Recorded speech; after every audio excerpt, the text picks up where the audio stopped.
रहमतुल्लाहि व बरकातुहू। अल्हम्दुलिल्लाहि रब्बिल आलमीन वस्सलातु वस्सलामु अला सय्यिदिल अंबियाइ वल मुरसलीन व अला आलिहि व अस्हाबिहि अजमईन अम्मा बाद फ़अऊज़ु बिल्लाहि मिनश शैतानिर रजीम बिस्मिल्लाहिर रहमानिर रहीम क़द जाअकुम मिनल्लाहि नूरुन व किताबुम मुबीन सदक़ल्लाहुल अलीयुल अज़ीम व सदक़ रसूलुहुन नबियुल करीम।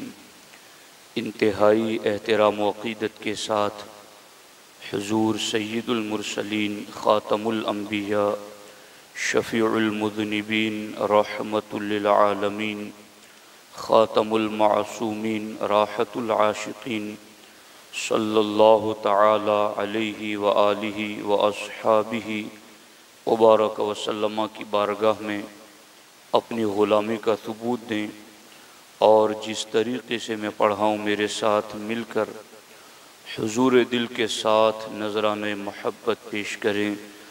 अस्सलातु वस्सलामु अलैका या रसूल अल्लाह,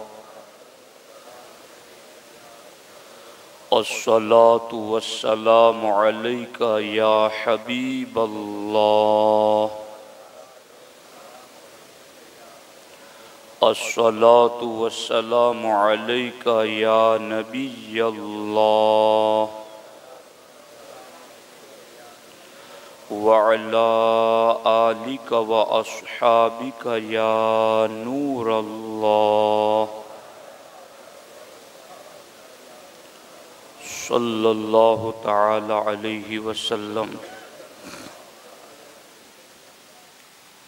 दोस्तान मोहतरम, हमारे आका हुज़ूर सय्यिदुल मुरसलीन सल्लल्लाहु तआला अलैहि व आलिहि वसल्लम की तख्लीक यानी आपकी पैदाइश किस तरीक़े से हुई, इस हवाले से जो अहादीस और सीरत की किताबों में तरतीब लिखी हुई हैं अल-मवाहिब और उसकी शरह ज़ुरक़ानी से, और उसके बाद दूसरी किताबों से मैं चंद बातें आपके सामने रखूँगा, निहायत ही तवज्जो के साथ समात फरमाएँ। हज़रत काब अहबार रज़ी अल्लाह ताला अन्हु रिवायत करते हैं, लम्मा अरादल्लाहु ताला अन यख़्लुक़ मुहम्मदन सल्लल्लाहु अलैहि वसल्लम, कि जब अल्लाह जल्ल मजदुहुल करीम ने हमारे नबी सल्लल्लाहु अलैहि वसल्लम को पैदा करने का इरादा फरमाया, अमरा जिब्राईल अन यअतियहु बित्तीनतिल्लती हिय क़ल्बुल अर्दी व बहाउहा व नूरुहा। तो अल्लाह तबारक व तआला ने हमारे नबी को पैदा करने का जब इरादा फरमाया तो हज़रत जिब्राईल को हुक्म दिया कि ज़मीन पर जाओ और पूरी ज़मीन का नूर, पूरी ज़मीन की चमक और रोशनी और पूरी ज़मीन का दिल जिस मिट्टी में है वो मिट्टी मेरी बारगाह में ले आओ। क़ल्बुल अर्द व बहाउहा व नूरुहा, कि पूरी ज़मीन का नूर, पूरी ज़मीन की रौनक, चमक दमक और पूरी ज़मीन का दिल जो मिट्टी है, अन यअतियहु, ऐ जिब्राईल वो पाक मिट्टी मेरी बारगाह में लेकर आओ। कैसी पाकीज़ा तख्लीक कि जिनके वजूद बशरी के लिए मिट्टी लाने के लिए अल्लाह फरिश्तों के सरदार जिब्रील अमीन को भेजता है। अपने आका की है शान अज़ीम, जानवर भी करें जिनकी ताज़ीम, संग करते हैं अदब से तस्लीम, पेड़ सजदे में गिरा करते हैं। शान मुलाहिजा करें कि वजूद बशरी की मिट्टी लेने के लिए रब ने जिब्रील अमीन को भेजा। तो जिब्रील अमीन किस तरीके से आए, यानी ऐसा नहीं कि बस अकेले आ गए और कोई एहतमाम नहीं, बल्कि फरमाते फ़हबत जिब्राईलु फ़ी मलाइकतिल फ़िरदौसी व मलाइकतिर रक़ीइल आला। तो जिब्रील अमीन जन्नतुल फ़िरदौस और 7वें आसमान के फरिश्तों को लेकर ज़मीन पर तशरीफ़ लाएं। एहतमाम देखो, क्योंकि हबीब के वजूद बशरी की मिट्टी लेने के लिए आए तो जिब्रील को भेजा, और जिब्रील जन्नतुल फ़िरदौस के फरिश्तों को लेकर 7वें आसमान के फरिश्तों को लेकर ज़मीन पर आए। फ़क़बज़त रसूलिल्लाह सल्लल्लाहु अलैहि वसल्लम मिन मौज़अ क़ब्रिही शरीफ। तो अल्लाह के रसूल सल्लल्लाहु अलैहि वसल्लम की कब्र पुरनूर की जगह से मिट्टी उठाई। इससे पता चला वो मिट्टी जो सरकार के जिस्म पुरनूर के लिए रब ने उठाने का हुक्म दिया था, वो मिट्टी सारी जमीन का नूर समेटे हुए हैं, सारी जमीन की रौनकें उस मिट्टी में हैं। वह कल्बुल अर्द, और सारी जमीन का दिल वो मिट्टी है। तो वहां से हजरत जिब्रील ने जन्नतुल फ़िरदौस और 7वें आसमान के फरिश्तों के साथ उस मिट्टी को उठाया। फ़उजिनत बिमाइत तस्नीम फी मईन अनहारिल जन्नह। फिर उस मिट्टी को उठा करके हजरत जिब्रील अमीन ने जन्नत की नहरों में तस्नीम के पानी से गूंधा। उस मिट्टी को जन्नत की नहरों में तस्नीम के पानी से, कौसर व तस्नीम आपने सुना है कि जन्नत के पाकीज़ा तरीन पानियों में से एक तस्नीम का पानी। तो वजूद बशरी के लिए जो पूरी जमीन का नूर, पूरी जमीन की रौनक, पूरी जमीन का दिल, उस मिट्टी को उठाया गया और फिर जन्नत की नहरों में से माए तस्नीम में गूंदा गया। और इसी पर बस नहीं, बल्कि आगे हुज्जतुल्लाहि अलल आलमीन में यहां तक लिखा गया है वह गुमिसत फी कुल्ली अनहारिल जन्नह, कि उस मिट्टी को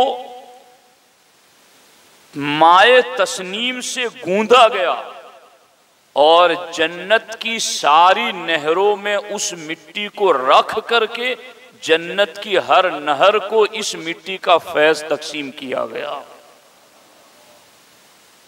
फी अनहारिल जन्नह गुमिसत, जन्नत की तमाम नहरों के अंदर माए तस्नीम से गूंदा गया पहले, फिर जन्नत की हर नहर में वजूद बशरी के लिए जो मिट्टी उठाई गई थी, हालांकि वो मिट्टी खुद पूरी जमीन का नूर थी, पूरी जमीन की रौनक उस मिट्टी में थी, पूरी जमीन का दिल थी वो मिट्टी, फिर भी माए तस्नीम से गूंदा गया। जन्नत की तमाम नहरों में उस मिट्टी को रख करके उस मिट्टी का फैज जन्नत की हर नहर में बांटा गया। हत्ता सारत कद्दुर्रतिल बैदा, हजरत काबे अहबार फरमाते यहां तक कि वो मिट्टी खुद चमकदार नूर बन गई। कद्दुर्रतिल बैदा, एक चमकदार मोती, रोशन नूर, लहा शुआउन अज़ीमुन, वो मिट्टी ऐसी थी कि अब उसकी भी किरणें आगे पड़ने लगी, आगे उसकी नूर की झलक जाहिर होने लगी। अब क्या हुआ, अब ये रिवायतें आप पढ़ेंगे और सुनेंगे तो फिर आपको पता चलेगा कि हमारे नबी को अल्लाह ने कैसी शान अता फरमाई है। इन अहादीस को, इन रिवायतों को पढ़ने के बाद कभी कलमा पढ़ने वाले के जहन में ये ख्याल नहीं आएगा कि मैं नबी जैसा, नबी मेरे जैसे। ये कैसा इंतजाम, जब उसको गूंदा गया, जन्नत की नहरों में फैज बांटा गया, सुम्मा तौफत बिहल मलाइकतु हौलल अर्श वल कुर्सी व फिस समावाति वल अर्द वल जिबाली वल बिहार। हजरत काबे अहबार फरमाते हैं अल्लाह का हुक्म हुआ, फिरिश्तों अब उस मिट्टी को लेकर के अर्श का तवाफ करो, अब उस मिट्टी को उठा करके कुर्सी का तवाफ करो। वफिस समावाति वल अर्द, सातों जमीन में लेकर के इस मिट्टी को सैर कराओ जो वजूद बशरी के लिए अभी गूंदी गई हैं। वल अर्द, सातों जमीनों में इस मिट्टी को लेकर के चलो तुम। वल जिबाल वल बिहार, तमाम पहाड़ों में इस मिट्टी को सैर कराओ। वल बिहार, समंदरों में भी इस मिट्टी को ले जाओ। क्यों? फ़अरफ़तिल मलाइकतु व जमीउल खल्क़ि सय्यदना मुहम्मदन सल्लल्लाहु अलैहि वसल्लम व फज़ला। अल्लाह फरमाता है मेरे महबूब के वजूद बशरी के लिए मिट्टी को लेकर सातों आसमान में भी जाओ, ताकि आसमान वालों को भी मेरे महबूब की शान का पता चल जाए। सातों जमीनों में लेकर जाओ ताकि हर जमीन की हर मखलूक को मेरे महबूब की शान का पता चल जाए। सिर्फ आसमान और जमीन ही में नहीं, अर्शो कुर्सी पर भी ले जाओ। जो रूहानी जीन मुकर्रबी जीन, जो फरिश्ते कर्रूबी जीन अर्श के गिर्द तवाफ में मसरूफ हैं, वहां भी ले जाओ ताकि उन्हें भी महबूब की शान का पता चल जाए। वल बिहार, और सिर्फ ऊपर ही ऊपर नहीं, समंदरों की तहों में भी इस मिट्टी को लेकर जाओ ताकि महबूब की शान का समंदर वालों को भी पता चल जाए। और कहा गया कि समंदर वालों को कहना, ये जिनके वजूद बशरी के तैयार करने के लिए मिट्टी लेकर के हम सातवें आसमान के फरिश्ते, जन्नतुल फिरदौस के फरिश्ते जिब्रील उठाए उठाए चल रहे हैं, इन समंदर वालों को बताना कि ये जिनके वजूद बशरी की मिट्टी लेकर हम तुम्हें पहचान के लिए लेकर आए हैं, इनका नाम अल्लाह ने माही रखा है। माही, मिटाने वाला। समंदर पानी दाग मिटाता है, साफ करता है, गंदगी को दूर करता है। ऐ मेरे फरिश्तों, जो समंदर का पानी दाग मिटाता है उन्हें बताना कि आज माही तशरीफ लाए हैं, यानी ऐ समंदर का पानी, तू कपड़े और जिस्म पर लगे हुए दाग को धुलता है। आज वो आए हैं जो दिल और बातिन से शिर्क और कुफ्र की गंदगी को धुल देंगे। आज वो आए हैं जो बातिन को पाक कर देंगे। आज वो आए हैं जो बातिन और जाहिर को सुथरा कर देंगे। मिट्टी अभी हुजूर अलैहिस्सलातु वस्सलाम के जिस्म पुरनूर की मिट्टी को लेकर के यूं सैर कराई जा रही है। अब यहां इस किताब में अल्लामा ज़ुरकानी ने इसको लिखा है और ये बहुत ख़ास बात है। कुरान मजीद में आयत है कि अल्लाह ताला ने आसमान और ज़मीन दोनों से खिताब किया, इतिया तौअन औ करहन क़ालता अतैना ताईन। अल्लाह ताला ने आसमान और ज़मीन दोनों से कहा, इतिया, आ जाओ मेरे हुक्म पर, तौअन औ करहा, चाहे न चाहे आ जाओ मेरे हुक्म पर। क़ालता अतैना ताईन, आसमान और जमीन दोनों ने काम फरमा बरदार होकर तेरे हुक्म पर आ गए, हाजिर आ गए। इस पर लिखा गया, अजाब मौज़िअल काबत शरीफ, अजाब मौज़िउल काबत शरीफ, के जब अल्लाह ने आसमान और जमीन से कहा कि आ जाओ मेरे हुक्म पर, तो जब आसमान और जमीन से रब ने कहा तो आसमान और जमीन के किस हिस्से ने जवाब दिया? तवज्जो है आप लोगों की, ध्यान से सुनना इन बातों। एक तो वो आलम अरवाह की बात थी कि जब सारे नबियों की रूहों से रब ने फरमाया था, अलस्तु बिरब्बिकुम, क्या मैं तुम्हारा रब नहीं हूं? तो सबसे पहले रूह मुहम्मदी ने जवाब दिया था, बला, क्यों नहीं, तू ही हमारा रब है। तो वो रूहों का मरहला था, वहां भी सबसे पहले अल्लाह की पुकार पर लब्बैक रूह मोहम्मदी ने कहा था, आज यहां सातों आसमानों जमीन से रब ने फरमाया आ जाओ मेरे हुक्म पर, तो सबसे पहले किस जमीन और किस आसमान के हिस्से ने लब्बैक कहा? लिखा गया कि ठीक खाने काबा के बीच की जो जगह थी और उस खाने काबा के बीच की जगह के मुकाबिल में आसमान की जो जगह थी, उन दोनों ने सबसे पहले अल्लाह के हुक्म पर लब्बैक कहा। अब बात तो अभी लुत्फ वाली और आगे आ रही है कि वो जगह जो खाने काबा के बीच की थी, उसने क्यों लब्बैक कहा? अल्लाह के हुक्म पर सबसे पहला लब्बैक कहना, ये तो शान मोहम्मदी है, ये तो शान मुस्तफा है। आलम अरवाह में भी रूह मोहम्मदी ने सबसे पहले लब्बैक कहा था। यहां आसमानों जमीन से रब ने कहा इतिया, आ जाओ मेरे हुक्म पर, तो खाने काबा के बीच की जगह ने क्यों लब्बैक कहा सबसे पहले?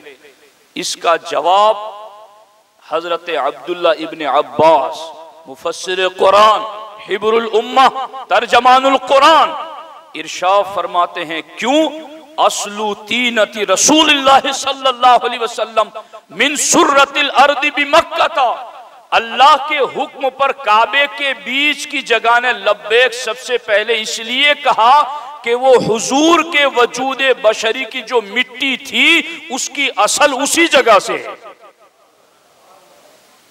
जो मिट्टी वजूद बशरी के लिए उठाई गई जमीन से, उस मिट्टी की असल वहीं पर थी, इसलिए उस जगह ने सबसे पहले अल्लाह की बारगाह में लब्बैक कहा। और इसका जवाब हजरत शिहाबुद्दीन उमर सुहरवर्दी रदी अल्लाह ताला अन्हु, अवारिफुल मारिफ तसव्वुफ की बुनियादी किताब है, उसमें शेख शिहाबुद्दीन उमर सुहरवर्दी रदी अल्लाह ताला अन्हु फरमाते हैं कि कुरान में जो कहा गया ना, वल अर्ज़ बअद ज़ालिका दहाहा, ध्यान से सुनिए कि वकान अर्शुहु अलल मा, पहले जमीन नहीं थी, सिर्फ पानी ही पानी था, और उस वक्त अल्लाह का अर्श भी पानी पर था, तो पूरा पानी ही पानी था, तो जमीन कहां से फैलाई गई? जमीन के फैलाने की शुरुआत कहां से हुई? एक है ना कि भाई एक पूरा तालाब है पानी का भरा हुआ, अब तालाब को खत्म करना है, मिट्टी भरनी है, तो अब सवाल ये पैदा हुआ कि मिट्टी कहां से डाली जाए, शुरुआत कहां से की जाए, कहां से मिट्टी को उभारा जाए? तो हजरत शिहाबुद्दीन उमर सुहरवर्दी रदी अल्लाह ताला अन्हु फरमाते हैं कि ये जो अल्लाह ने कहा कि आ जाओ जमीन और आसमान, तो खाने काबा के बीच की जगह ने लब्बैक कहा, और अब्दुल्ला इब्न अब्बास ने कहा उसने लब्बैक इसलिए कहा कि हुजूर के वजूद बशरी की जो मिट्टी है उसकी असल वही जगह थी, वो वहीं से ली गई थी, इसलिए उसने लब्बैक कहा। हजरत शिहाबुद्दीन उमर सुहरवर्दी कहते हैं अल्लाह ने पूरी कायनात में पानी की जगह मिट्टी को फैलाया, तो वो मिट्टी के फैलाने का आगाज भी उसी मिट्टी से हुआ जहां से वजूद बशरी के लिए खमीर तैयार किया गया था, उसी जगह से मिट्टी को फैलाया गया। अब आगे इसलिए फरमाते हैं फसारा फसारा फसारा रसूलुल्लाह सल्लल्लाहु अलैहि वसल्लम हुवल अस्लु फित तकवीन। ये उलमा इस लफ्ज को महसूस कर सकेंगे कि ये क्या लफ्ज है। फसारा रसूलुल्लाह सल्लल्लाहु अलैहि वसल्लम हुवल अस्लु फित तकवीन, फरमाते सब पानी ही पानी था, जमीन फैली है खाने काबा के बीच से, और बीच वाली जगह ने अल्लाह की पुकार पर लब्बैक इसलिए कहा कि वो सरकार के जिस्म पुरनूर की मिट्टी का हिस्सा और असल वहीं से है। फरमाते हैं जब ये सारी बातें कुरान हदीस अब्दुल्ला इब्न अब्बास की बात से मानी गई, तो फिर मान जाओ हुवल अस्लु फित तकवीन, इस कायनात की असल और बुनियाद भी वजूद मोहम्मदी है, और उसी वजूद पुरनूर की बरकत से रब्बे जुल जलाल ने पूरी कायनात को नूर बख्शा है।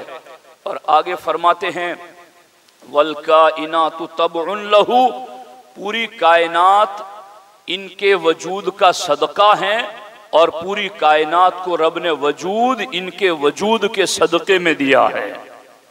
वो जो न थे तो कुछ न था, वो जो न हो तो कुछ न हो।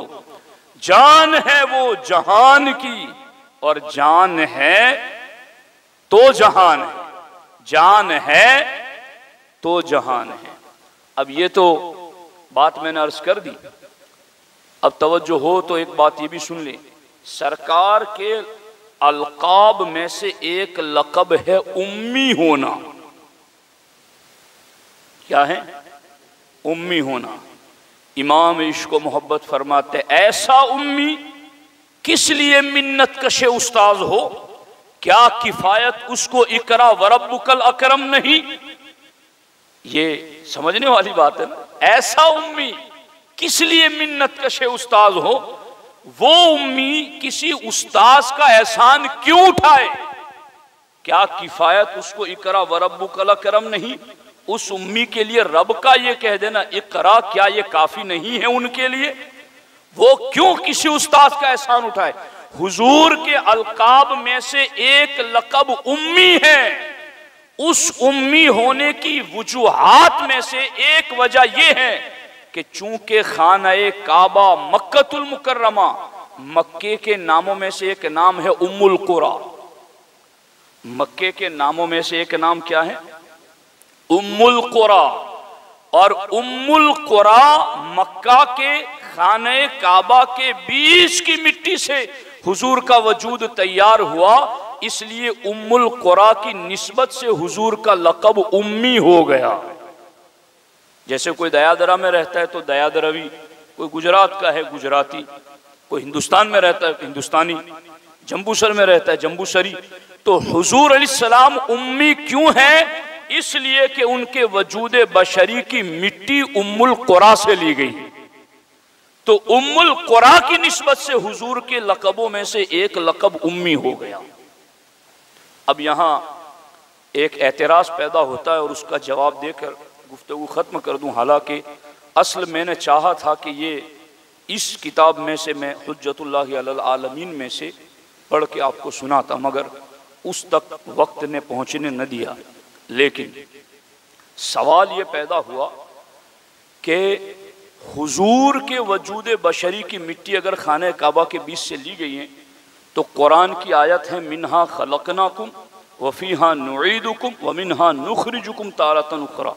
इस आयत की तफसीरें आप पढ़ेंगे तो उसमें यही लिखा है कि आदमी को उसी जगह दफनाया जाता है जहां की मिट्टी से उसका वजूद तैयार होता है। तो अगर ये रिवायत हजरत अब्दुल्ला इब्न अब्बास की मान ली जाए और हजरत शिहाबुद्दीन उमर सुहरवर्दी की मान ली जाए कि हुजूर के वजूद बशरी की मिट्टी खाने काबा से ली गई, तो फिर तकाजा तो ये है इन अहादीस का कि हुजूर का मजार खाने काबा के बीच में बनता। इसका क्या जवाब है? जवाब खुद शिहाबुद्दीन उमर सुहरवर्दी ने अता फरमाया। कैसे आकाओं का बंदा हूं रजा, बोल बाले मेरी सरकारों की। फरमाते हैं अफ़ादल्लाहु अलैना मिन अवारिफिही व तअत्तफ़ अलैना बिअवातिफिही। हजरत शेख शिहाबुद्दीन सुहरवर्दी फरमाते ये अल्लाह ने खास मुझ पर इनाम किया। अफ़ादल्लाहु अलैना मिन अवारिफिही, अल्लाह ने अपनी मारिफत का ये दरवाजा खास मुझ पर खोला और मुझ पर यह लुत्फ़ो करम किया क्या कि मैं ये बात समझूं और समझाऊं कि खाने काबा के बीच की मिट्टी हुजूर के वजूद की थी, तो फिर मजार मदीने में क्यों बना? फरमाते हैं इसलिए इन्नल मा लम्मा तमूजू, फरमाते हैं जब तूफान नूह आया तो कहां की चीजें कहां कहां तक पहुंच गई। वो मट्टी जो वजूद बशरी के लिए बीच काबे से उठाई गई थी, रब ने उस मिट्टी को उस जगह तूफान नूह में पहुंचाया जहां आज गुंबद खजरा बना हुआ है। इसलिए कि महबूब को हनीनुहु इला मक्का व तुरबतुहु बिल मदीना, इसलिए कि महबूब को मक्का से भी प्यार है, मदीने से भी प्यार है, और रब ने इनको मक्की भी बनाना था, मदनी भी बनाना था। तो रब ने यूं पूरी जमीन की असल से इनका वजूद बशरी तैयार फरमाया, और फिर वजूद बशरी के लिए उस मिट्टी को मुंतकिल करके मदीना पहुंचाया, ताकि रब के जो फैसले हिजरत वगैरह के, इस्लाम के गलबा के, वो पूरे हो सके। तो यूं इस तरीके से हमारे नबी अलैहिस्सलातु वस्सलाम के वजूद बशरी के लिए मट्टी उठाई गई। अब इस मट्टी को आगे किन मराहिल से गुजारा गया और उसमें क्या क्या प्रोसेस थे, उसको इंशाअल्लाह अगर हो सका तो आइंदा जुमा आपके सामने रखने की कोशिश करूँगा। अल्लाह जल्ला मजदूहुल करीम हमें अपने आका अलैहिस्सलाम को बेमिसल बेमिसाल मानने, समझने और उन पर कसरत से दुरूद पढ़ने की तौफीक अता फरमाए। अस्सलामु अलैकुम व रहमतुल्लाहि।